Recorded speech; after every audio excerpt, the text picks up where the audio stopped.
በዚህ ሳምንት በአሜሪካ የግዛቶችና አካባቢያዊ ምርጫዎች ተካሂደዋል። ይህ ሰሞኑን የተካሄደው አይነት ምርጫ በፌዴራል ደረጃ በየአራት ዓመቱ ከሚካሄደው የተለየ ነው። በአብዛኛው በዚህ ሳምንት የተካሄደው ምርጫ በተወሰኑ እንደ ኒው ጀርሲ እና ቨርጂኒያ ባሉ ግዛቶች የገዢዎች ውድድር ይካሄዳል። እንደ ኒውዮርክ ሲቲ፣ ሂውስተንና ሳን ፍራንሲስኮ ባሉ ዋና ዋና ከተሞች ደግሞ የከንቲባና የከተማ ምክር ቤቶች አባላት ምርጫ የሚካሄድበት ነው። የክልል የሕግ አውጪ ምርጫዎች፣ ልዩ ምርጫዎችና እንደ ግብር፣ ትምህርት አሊያም መኖሪያ ቤት ባሉ ጉዳዮች ላይ የድምፅ መስጠት ስርዓት ሊከናወን የሚችልበትም ነው። በዚህ ዓመት 2025 ዋናው ትኩረት በኒውዮርክ ከተማ የከንቲባ ውድድርና በተለያዩ ግዛቶች ውስጥ ባሉም ሌሎች የከተማ ደረጃ ቦታዎች ላይ የአካባቢና የማዘጋጃ ቤታዊ ውድድሮች ከፍተኛ ዓለም አቀፋዊ ትኩረት ያገኘ ሆኗል። ጤና ይስጥልኝ የተከበራችሁ አድማጮቻችን፣ ይህ ከፋና ሚዲያ ኮርፖሬሽን የሚተላለፍላችሁ ሳምንታዊው ዳሰሳ ነው።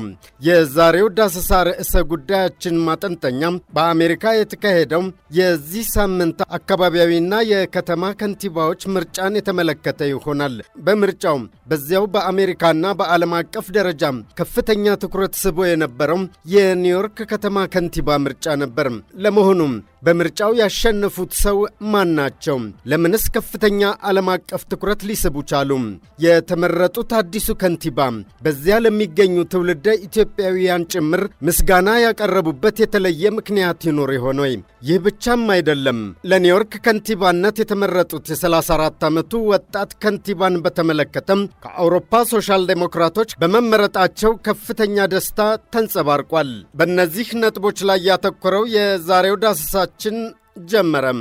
የዛሬው ተረኛ አዘጋጅና አቅራቢ ተስፋ ያለነ።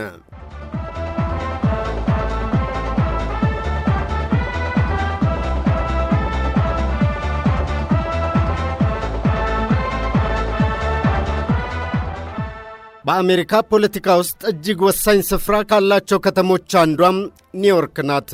በዚህች ከተማ ለከንቲባነት መመረጥ ደግሞ ከፍተኛ ፖለቲካዊ ትርጉም የሚሰጥ ነው። ይህንን ምርጫ ካለፉት 100 ዓመታት ወዲህ ዕድሜው በ30ዎቹ አጋማሽ ውስጥ የሆነ በጣም ወጣት ሲያሸንፍ የመጀመሪያው ነው። ተመራጩ ወጣት ዞህራን ማምዳኒ ነው። ማምዳኒም የዩጋንዳና የዩናይትድ ስቴትስ ጥምር ዜግነት አለው። የአሜሪካንን ዜግነት ያገኘው በ2018 እንደሆነ መረጃዎች ያሳያሉ። ማምዳኒም አኒሜተርና ሰዓሊ ከሆነችው ራማድዋጂ ጋር ፍቅር ከጀመረ በኋላ በጥቅምት 2024 ተጫጩ። ከሁለት ወራት በኋላ በግል የኒካህ ሥነ ሥርዓት አደረጉ። አምና በየካቲት በኒውዮርክ ከተማ አዳራሽ በሲቪል ሥነ ሥርዓት ተጋቡ። ባለፈው ሐምሌ ደግሞ ወዲህ ወደ ኡጋንዳ መጥተው የጋብቻ ሥነ ሥርዓት አደረጉ። ማምዳኒ ከእንግሊዘኛ በተጨማሪ ቢያንስ 5 ሌሎች ቋንቋዎችን በተለያዩ የብቃት ደረጃዎች መናገር እንደሚችል ተነግሮለታል። እነርሱም ሂንዱ፣ ኡርዱ፣ ቤንጋሊ፣ ስፓኒሽ፣ ሉጋንዳና አረብኛ ናቸው። ማምዳኒ ቀንደኛ የአርሰናል ደጋፊ ነው። ነገር ግን ክሪኬትን፣ ኦሌሊት ሬስሊንግን እንዲሁም ባለፉት ዘመቻዎች ውስጥ የተሳተፈባቸውን የኒውዮርክ ኒክስ ጨዋታዎችን መመልከት ይወዳል። አሜሪካ ለዓለም የዴሞክራሲ ተምሳሌት ተደርጋ የምትወሰድ ቢሆንም የውስጥ ፖለቲካዋ ከክፍተቶች የጸዳ አይደለም ይባላል። ትናንት ቢቢሲ ላይ የወጣ አንድ ትንታኔ ቃል በቃል እንደጠቀሰውም በጥቅሉ ይላል፣ በጥቅሉ አሜሪካውያን ሙስሊም፣ ጥቁርና ሴትን እንደ መሪ ለመቀበል ገናም ብዛም የተዘጋጁ አይደሉም ተብለው ይታማሉ ብሏል። ነገር ግን በጨረቃ ዘመን አንዴ እንዳሁኑ እንደ ወጣቱ እንደ ዞህራን ማምዳኒ አይነት የኖረውን ልማድ ሰብረው የሚወጡ አልታጡም። ዞህራን ማምዳኒ ለኒውዮርክ ከንቲባነት የተወዳደረው የኒውዮርክ የቀድሞ አገረ ገዢ ከነበሩት አንድሪው ኩሞና ከሪፐብሊካኑ ከርቲስ ሲሎዋ ጋር ነበር። አንድሪው ኩሞም ሆኑ ከርቲስ ሲሎዋ በዕድሜና በሥራ ልምድ ከዞህራን ማምዳኒ በብዙ እጥፍ የሚልቁ ናቸው። የሪፐብሊካኑ ከርቲስ ሲሎዋም በተለይ በሬዲዮ አስተናጋጅነታቸውና የቀድሞ የጋርዲያን ኤንጅልስ ኃላፊ በመሆን የሚታወቁም ጭምር ናቸው።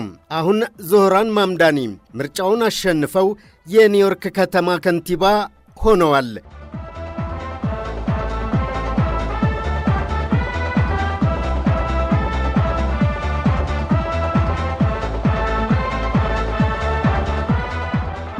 አሁን ጥያቄው ፕሬዝዳንት ዶናልድ ትራምፕ ማምዳኒ እንደሚያሸንፍ ገና ቅድመ ግምት ከተሰጠ ጊዜ ጀምሮ እርሱ የሚያሸንፍ ከሆነም ለኒውዮርክ ከተማ ከፌዴራል መንግሥት የሚበጀተውን በጀት አስቀራለሁ እስከ ማለት ዝተው ነበር። ለፕሬዝዳንት ትራምፕ ዞህራን ማምዳኒ አስጊ የሆነበት ምክንያት ምንድን ነው? የዞህራን ማምዳኒ መመረጥ ለፕሬዝዳንት ዶናልድ ትራምፕና ለሀገሪቱ ዋነኛ ካፒታሊስቶችና የናጠጡ ባለሀብቶች ለምን ስጋት ሆነ? አንደኛውና እንደ ቁልፍ ዋና ምክንያት ተደርጎ እየተጠቀሰ ያለው ማምዳኒ ግራ ዘመም ፖለቲከኛ በመሆኑ ነው። ማምዳኒ የሚከተለው የግራ ዘመም ርዕዮተ ዓለም የሶሻል ዴሞክራሲ ነው። ይህም ሀብትን ከባለጠጎችና ከግዙፍ ኩባንያዎች ላይ በመቅረጥ ለተጎጂው የማህበረሰብ ክፍል ፍትሃዊ ክፍፍልን ማረጋገጥ ነው። በተጨማሪም የማህበራዊ ደህንነት ዋስትናን ማረጋገጥ ላይ ትኩረት የሚያደርጉ በመሆናቸው ነው። ከፕሬዝዳንት ዶናልድ ትራምፕ አንጻር ምክንያታቸው ይህ ብቻ ግን አይደለም። እርሳቸው የሪፐብሊካን ፓርቲ አባል፣ እርሱ ደግሞ የዴሞክራቲክ ፓርቲ የግራ ክንፍ አባል በመሆኑ ጭምር ብቻም አይደለም። እርሳቸው አንድን ተወዳዳሪ የሚመለከቱት ከፓርቲ ልዩነት አንጻር አይደለም ይባላል። ከግል ፖለቲካ አንጻርም ይመለከቱታል። ፕሬዝዳንት ዶናልድ ትራምፕ እንደ ብዙ የፖለቲካ ሰዎች ሁልጊዜ እጩዎችን ከራሳቸው ፓርቲ ጋር በጥብቅ የሚያቆራኙ አይደሉም።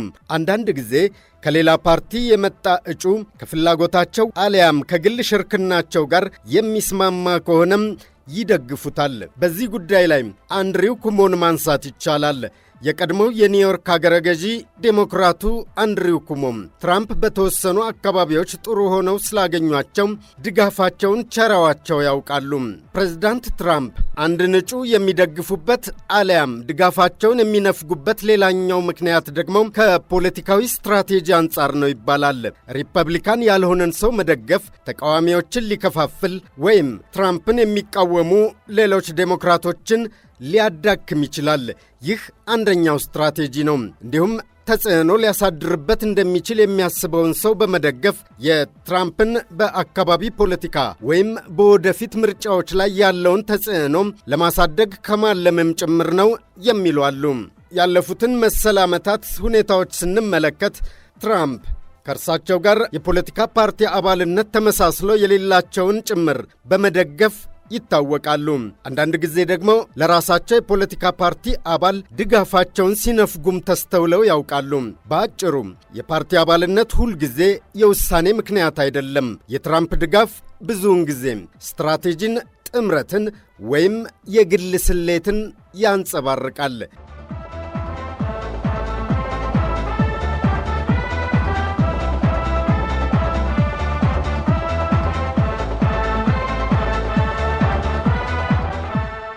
ትኩረት የሳቡት ወጣቱ የኒውዮርክ ከተማ ተመራጭ ከንቲባም ዞህራን ማምዳኒ በከንቲባነት ዓመታታቸው ምን ለውጦች ሊኖሩ እንደሚችሉም ተጠባቂ የይሆናል ትንታኔ ቀርቦ ነበር። ይህን ትንታኔ ደግሞ ያቀረበው ዋሽንግተን ኢንሳይደር ነው። እንዲህ ይላል። ነፃ አውቶቡሶችና የመንግሥት የግሮሰሪ መደብሮች አይኖሩም፣ በፍጹም አይከሰቱም። በዘመቻ ወቅት ጥሩ ሆነው ይታያሉ፣ ነገር ግን በመሠረታዊ የሂሳብ ስሌት ይወድቃሉ። በቢሊየን የሚቆጠር ወጪ የሚያስወጡና ምንም ገቢ የማያስገኙ ሐሳቦችን በመጠቀም ከተማን ማስተዳደር አይቻልም ሲል ተመራጩን ከንቲባ ለመተቸት የተቀሰረ የሚመስል ሰፊ ትንታኔ አቅርቧል። ቤቶችን ተመጣጣኝ ለማድረግ ብቸኛው መንገድ ተጨማሪ ቤቶችን መገንባት ነው ይላሉ ዋሽንግተን ኢንሳይደር። ነፃ ገበያው ዋጋዎችን ዝቅ ያደርጋል። ፖለቲከኞች ኪራይን ለመቆጣጠር ወይም ተመጣጣኝ ዋጋን በአዋጅ ለማስገደድ ሲሞክሩ፣ ገንቢዎች ደግሞ ግንባታን ወደ ማቆም ይሄዳሉ። ስለዚህም የቤት ባለቤቶችም ጥገናዎችን ያቆማሉ። አቅርቦቱ ይደርቃል፣ ጥራት ይወድቃል።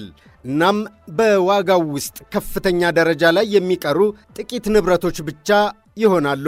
አከራዮች ትርፍ ማግኘት ካልቻሉ ይሸጣሉ፣ ንብረቶችን ያጣሉ ወይም ይርቃሉ። በመጨረሻም መንግሥት ይረከባል። ለተስፋዎቹ ለመክፈል ግብር ይጨምራል። እናም መንግሥት ገቢው ሲቀንስበት ደግሞ ይህን ለማካካስ ግብር ይጨምራል። እናም በመካከለኛ ደረጃ የሚገኙት የህብረተሰብ ክፍሎች ሸክሙን የሚሸከሙት ይሆናሉ። ሀብታሞች ወደ ሌላ ቦታ መሄዳቸው አይቀርም። ድሆች በድጎማ ይመረኮዛሉ። እናም አምራች ክፍሉ ከሁለቱም ወገኖች ይጨመቃል ይላል ለኒዮ ሊበራሎች ውግንና የቆመው የዋሽንግተን ኢንሳይደር ትንታኔ። ለአብነትም ቺካጎን ያነሳል። ንግድና ኢንዱስትሪም ለአንድ ከተማም ሆነ ለሀገር እድገት ወሳኝ መሆናቸውን ቺካጎ ማሳያ ናት ይላል። ቦይንግ፣ ማክዶናልድ፣ ካተርፒላር፣ ሲታዴል ወደ 70 ሺህ የሚጠጉ ሥራዎችን አስገኝተው ነበር በአንድ ወቅት። አሁን በኒውዮርክ ከተማ ሶሻል ዴሞክራቱ ዞህራን ማምዳኒ መመረጡ በቀጣይ ዓመታት በከተማዋ ሊከተለው የሚችለው ፖሊሲም ንግድን እንዳያደርቅ፣ ኢንዱስትሪን እንዳያኮሰምን፣ ባለሀብቶችን ከከተማዋ እንዳያሸሽ ስጋት ስለመኖሩም በዋሽንግተን ኢንሳይደር ትንታኔ ውስጥ ተጠቅሷል። ይህ የዋሽንግተን ኢንሳይደር የይሆናል ትንታኔ ሙሉ በሙሉ ትክክል ነው ለማለት የሚያዳግት ነው። የማምዳኒን ሶሻሊስታዊ አመለካከት በመፍራት ከኒዮ ሊበራል አተያይና ውግንና አንጻር የቀረበ ነውና።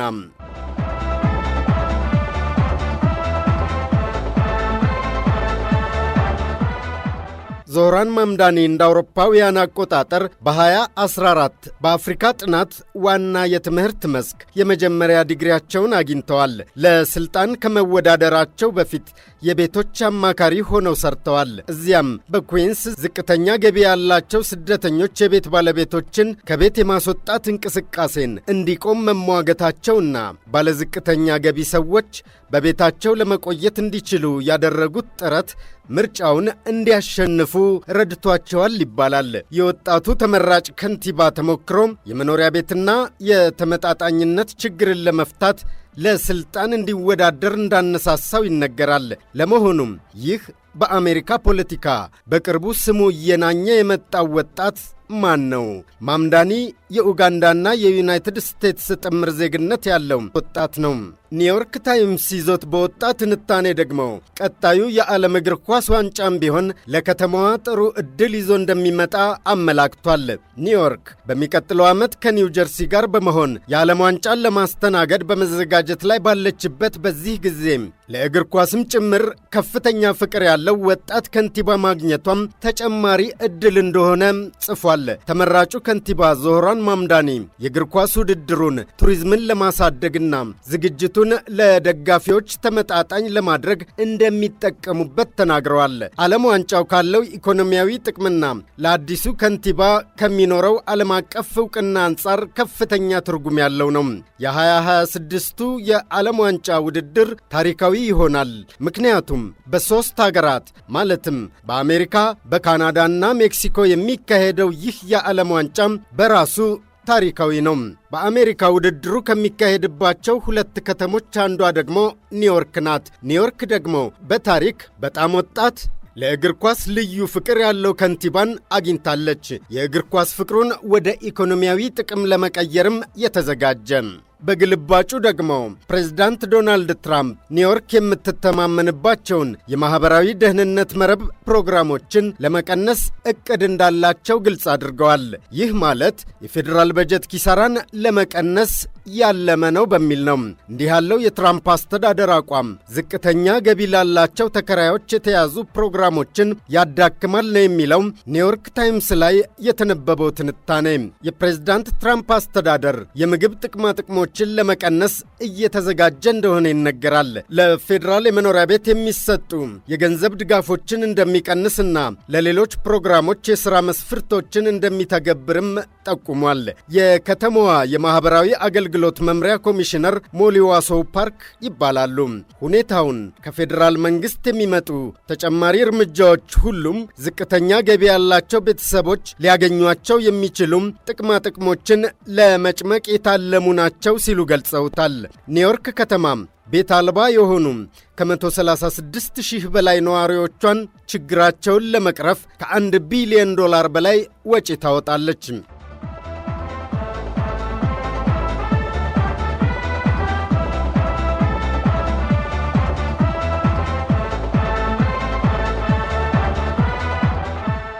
ተመራጩ የኒውዮርክ ከተማ ከንቲባ ዞህራን ማምዳኒ በአፍሪካ ኡጋንዳ ውስጥ ይወለድ እንጂ እንደሚባለው ከሆነ የቤተሰቦቹ የዘር ሐረግ ከህንድ የሚመዘዝ ነው።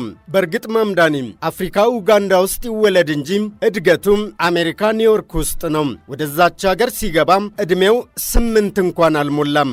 በመሆኑም ስነ ልቦናዊ ስሪቱ አሜሪካዊ በተለይም ኒውዮርካዊ ነው ማለት ይቻላል። ዞህራን ማምዳኒ ከመጪው ጥር ጀምሮ በሚያስተዳድራት ከተማ ማንኛውም አይነት የአውቶቡስ ትራንስፖርት አገልግሎት ነፃ እንዲሆን እሰራለሁ ሲል ነበር በምርጫ ቅስቀሳው ወቅት የተናገረው። የቤት ክራይ ዋጋ ደግሞ እንዳይጨምርም እንደዚሁ በሕግ አግዳለሁ ብሏል። ተመጣጣኝ ቤትን መገንባት፣ ለዝቅተኛና ለመካከለኛ የህብረተሰብ ክፍሎች ቤት መገንባት የሚችሉበትን አቅም መፍጠር፣ ተፈላጊ ምርቶችን በማይቆነጥጥ ዋጋ ለህብረተሰቡ ማቅረብ መቻልን፣ እንደዚሁም የህፃናትና የልጆች እድገትን በተመለከተ አዳዲስ ፖሊሲዎችን ተግባር ላይ አውላለሁ ነበር ያለው ተመራጩ ከንቲባ። እነዚህን ሁሉ በተግባር ላይ ያውሉ እንደው ግን ከመጪው ጥር በኋላ ያሉትን ዓመታት መጠበቅ ግድ ይላል። ምርጫው የተካሄደው ባለፈው ማክሰኞ እንደሆነ የሚታወስ ነው።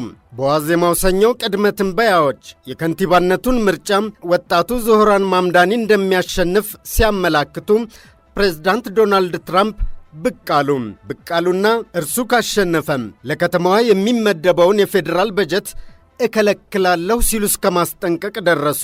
ይሁንና መረጃዎች እንደሚያመላክቱት ፕሬዝዳንቱ ይህን የማድረግ ስልጣን ላይኖራቸው ይችላል። ምክንያቱም የከተማዋ በጀት የሚወሰነው በኮንግረሱ ነውና። እንደሚታወቀው በአሜሪካ በርካታ ትውልደ አፍሪካውያን ይኖራሉ። ኢትዮጵያውያንን ጨምሮ ከፍተኛ የአፍሪካ ማህበረሰብ ክፍሎች ከሚገኙባቸው ከተሞች አንዷ ደግሞ ኒውዮርክ ናት። ለመሆኑም በኒውዮርክ የሚገኙ አፍሪካ አሜሪካውያን ከከንቲባ ዞህራን ማምዳኒ መመረጥ ጋር እንዴት ተጠቃሚ ሊሆኑ ይችላሉ?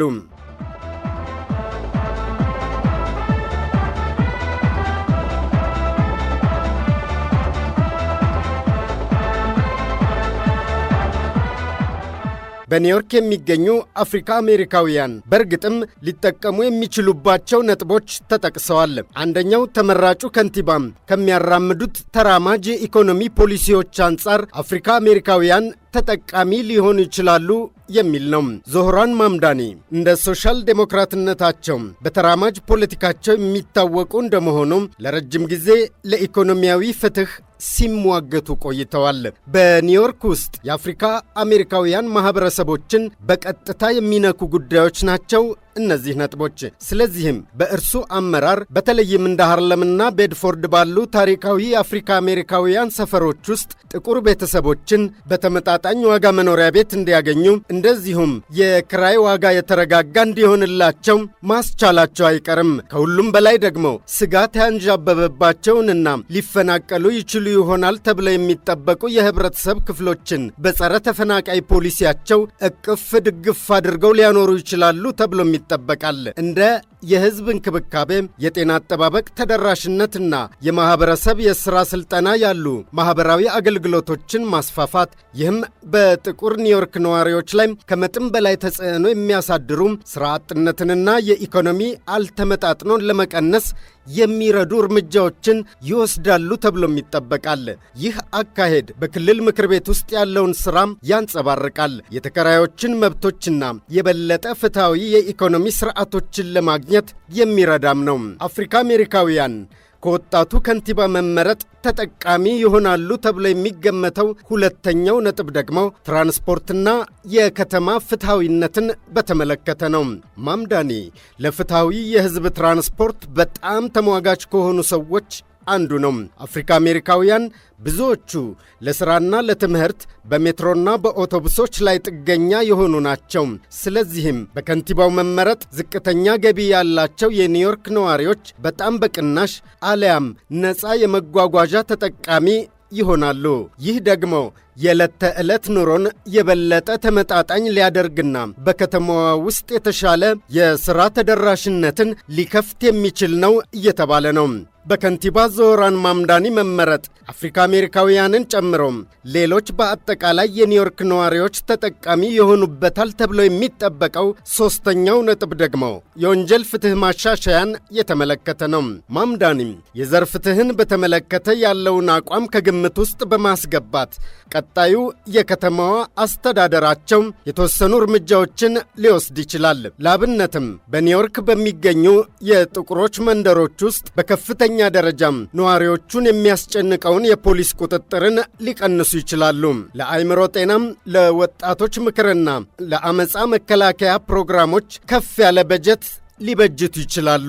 ይህም በሕግ አስከባሪ አካላትና በህዳጣን ማህበረሰቦች መካከል ያለውን እምነት እንደገና ለመገንባትና የፖሊስ የተጠያቂነት እርምጃዎችንና የግልጽነት ማሻሻያዎችን በማድረግ የበለጠም በህዝቡና በፖሊስ መካከል ያለውን ትምምን የማሳደግ እርምጃም እንደሚወስዱም ይጠበቃል። ወጣት አፍሪካ አሜሪካውያን ለአነስተኛ ጥፋቶች በከፍተኛ የእስር ዑደቶች ውስጥ እንዲያልፉ የሚደረገውን መንገላታት በመቀልበስ ፍትህ እንድትጎለብት ሊሰሩ ይችላሉ ተብሎ ይጠበቃል። ይህም በኒውዮርክ ውስጥ ጥቁር ማህበረሰቦችን በተለይ ነጥሎ ከጎዳው ታሪካዊ የጥቃት የፖሊሲ አሰራር አንጻር ትልቅ ለውጥ ሊያመጣ እንደሚችል ይገመታል። ዞህራን ማምዳኒ የኒውዮርክ ከተማ ከንቲባ ሆነው በመመረጣቸው አፍሪካ አሜሪካውያንም ሆኑም ሌሎች ተነጣይ ማህበረሰቦች ተጠቃሚ ይሆናሉ ተብሎ የሚጠበቀው አራተኛው ነጥብ ደግሞ ትምህርትና ማህበረሰብን ማብቃት በተመለከተ ነው። እንደሚባለው ሆነም የማምዳኒ ተራማጅ እሴቶች ለመንግስት ትምህርት ቤቶች በተለይም በጥቁሮች መንደሮች ውስጥ ለሚገኙ ለህዝብ አገልግሎት በማይሰጡ ፕሮግራሞች፣ በባህል ማዕከላትና በጥቁር ባለቤትነት በተያዙ አነስተኛ ንግዶች ላይ የድጋፍ በጀት ሊኖር እንደሚችል ተጠቁሟል። በከተማ ፕላንና በሀብት ምደባ ላይ የአካባቢውን ድምፅ የሚያጎሉ ወጣቶችን ተሳትፎ በፖሊሲ በተደገፈ ሁኔታ ማብቃት ላይም ያተኩራሉ። ይህ አካሄድ በተለይ ጥቁር የማህበረሰብ ክፍሎች የከተማ ፖሊሲዎችን ተጠቃሚ ብቻ ሳይሆኑ ፖሊሲዎቹም በመቅረጽ ረገድም ንቁ ተሳትፎ እንዲኖራቸው ጭምር የሚያረጋግጥ ነው። በአጠቃላይም ከንቲባ ዞህራን ማምዳኒ የሰራተኛው ክፍል የስደተኛና የጥቁር ኒውዮርክ ነዋሪዎች ጥምረትን ሊወክሉ ይችላሉ። የእርሳቸው የሥራ ዘመን በታሪክ የተገለሉትን ቅድሚያ የሚሰጥ ሁሉን አቀፍ የከተማ አስተዳደርን የሚያመጣ እንደሚሆን ሁሉም ድምፃቸውን የሰጧቸው ሁሉ ተስፋ አድርገዋል። ለአፍሪካ አሜሪካውያን ይህ ማለት የበለጠ ፍትሐዊነት በፖሊሲና ስትራቴጂ ቀረጻ ላይ ጭምር ይበልጥ ተሳታፊ የሚሆኑበት እድል እየተመቻቸ ይመጣል። በበጎ አድራጎትና በችሮታ ሳይሆን ለአስርተ ዓመታት የሥርዓታዊ ልዩነትን በመሟገት እየተሻሻለ የመጣ ነው ማለት ይቻላል። ስለዚህም በዚያች ከተማ የሚገኙ አብዛኞቹን ትውልደ ኢትዮጵያውያንና ትውልደ አፍሪካውያን ጨምሮ ሌሎች የማኅበረሰብ ክፍሎችን ጭምር የድምፅ ይሁንታ ያገኙት ዞህራን ማምዳኒ በእርግጥም ተስፋ እንደተደረገባቸው ኒውዮርክን ለነዋሪዎቿ ይበልጥ ምቹ በማድረግ ለዓለም ተምሳሌታዊ የሆነ ተግባር ይከውናሉ ተብሎ ይጠበቃል። የተከበራችሁ አድማጮቻችን ከፋና ሚዲያ ኮርፖሬሽን ሲተላለፍላችሁ የቆየው ሳምንታዊው ዳሰሳም የእስካሁኑ ነበር። ሳምንት በሌላ ርዕሰ ጉዳይ እንገናኛለን። የዛሬው ተረኛ አዘጋጅና አቅራቢ ተስፋ ያለነ ነኝ። ጤና ይስጥልኝ።